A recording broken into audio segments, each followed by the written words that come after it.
शिव शंभू मेरे भोले, कृपा कर दो हौले हौले। मेरे शिव शंभू मेरे भोले, दिल बोले भोले भोले। मेरे भोले भोले भोले, कृपा कर दो हौले हौले। मेरे भोले भोले भोले, दिल भोले भोले भोले।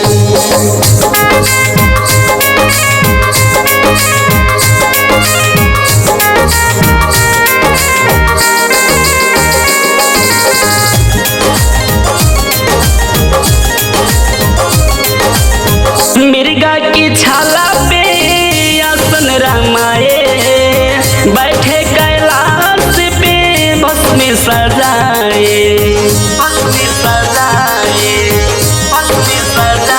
हो मिर्गा की छाला पे आसन रामाए, बैठे कैलाश पे भस्म सजाए। गले नागमाला है ये जग में हाला है, गले नागमाला है ये जग में हाला है।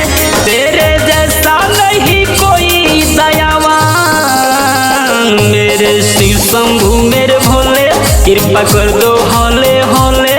मेरे शिव शंभू मेरे भोले, दिल बोले भोले भोले।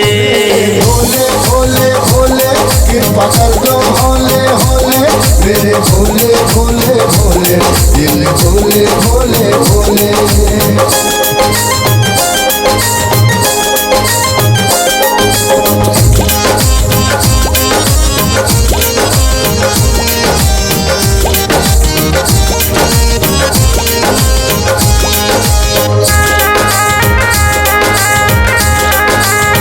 चिंता मैं करूँ क्यों, भक्त हूँ तेरा। तन मन निछावर है, सब कुछ है तेरा। सब कुछ है तेरा, सब कुछ है तेरा। हो चिंता मैं करूँ क्यों, भक्त हूँ तेरा। तन मन निछावर है, सब कुछ है तेरा। तेरे अंग बबूती है, गजब अनुभूति है। तेरे अंग भभूति है, गजब अनुभूति है। लागे जैसा कोई तेरा चमत्कार। मेरे शिव शंभू मेरे भोले, कृपा कर दो हौले हौले। मेरे शिव शंभू मेरे भोले, दिल बोले भोले भोले। भोले भोले भोले, कृपा कर दो हौले हौले। मेरे भोले भोले भोले, दिल भोले भोले भोले।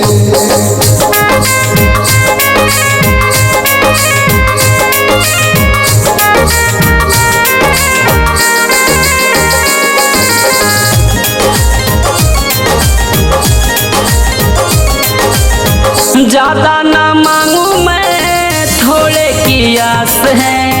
तेरे चरणों में बैठूं, इतनी बस प्यास है।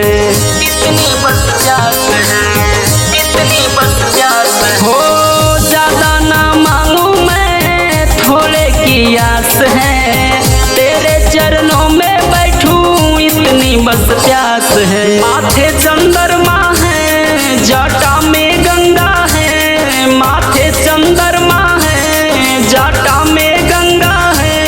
कितनों को तारा प्रभु तेरा रूप। मेरे शिव शंभू मेरे भोले, कृपा कर दो हौले हौले। मेरे शिव शंभू मेरे भोले, दिल बोले भोले भोले। भोले